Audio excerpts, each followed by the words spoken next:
সিরিজের প্রথম টি-20 খেলতে গোয়ালিয়র পৌঁছেছে বাংলাদেশ ক্রিকেট দল। নিয়মিত গেট দিয়ে নয়, বরং বিমানবন্দরে একেবারে রানওয়ে থেকে কঠোর নিরাপত্তায় হোটেলে নেওয়া হয়েছে বাংলাদেশকে। প্রথমবারের মতো গোয়ালিয়রে খেলতে আসা টাইগারদের জন্য এটা নতুন শুরু বটে। সাকিব আল হাসান পরবর্তী যুগ শুরু হতে যাচ্ছে ভারতের বিপক্ষে প্রথম টি-20 দিয়েই। গোয়ালিয়র বিমানবন্দরের মূল ফটক। সকালে এখান দিয়ে বের হয়েছেন ভারতীয় ক্রিকেটাররা। সাংবাদিকরা ওই গেটে জড়ো হয়েছিল বাংলাদেশ দলের অপেক্ষায়, কিন্তু হলো উল্টো।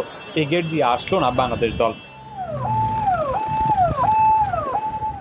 একেবারে রানওয়ের পাশ থেকে বিশেষ নিরাপত্তায় টিম বাসে করে বের করা হয় বাংলাদেশ দলকে।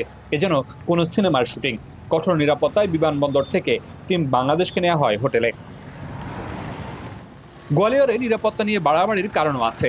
বাংলাদেশ ভারতের এই ম্যাচে হামলার হুমকি দিয়ে রেখেছে কট্টরপন্থী হিন্দু মহাসভা। ম্যাচের দিনেও হরতালের ডাক দিতে পারে তারা। এদিন অনুশীলন নেই বাংলাদেশ ও ভারত দু দলেরই। টেস্ট দলের যারা টি-20 দলে আছেন তারা দিল্লিতে একত্রিত হয়েছিলেন দেশ থেকে আসা টি-20 দলের সাথে। সেখান থেকে একসাথে আসেন গোয়ালিয়রে। এনজিওর কিস্তি প্রথমবার বিকাশ পেমেন্ট করলেই 20 টাকা ইনস্ট্যান্ট ক্যাশব্যাক। বাংলাদেশ দলের জন্য গোয়ালিয়র একেবারেই নতুন। সেই সাথে সাকিব আল হাসান পরবর্তী টি-20 যুগেরও শুরু করতে যাচ্ছে এই দলটা। কঠিন নিরাপত্তায় গোয়ালিয়র এসে পৌঁছেছে বাংলাদেশ টি-20 দল। সাকিববিহীন এক নতুন যাত্রা শুরু হতে যাচ্ছে এই দলের।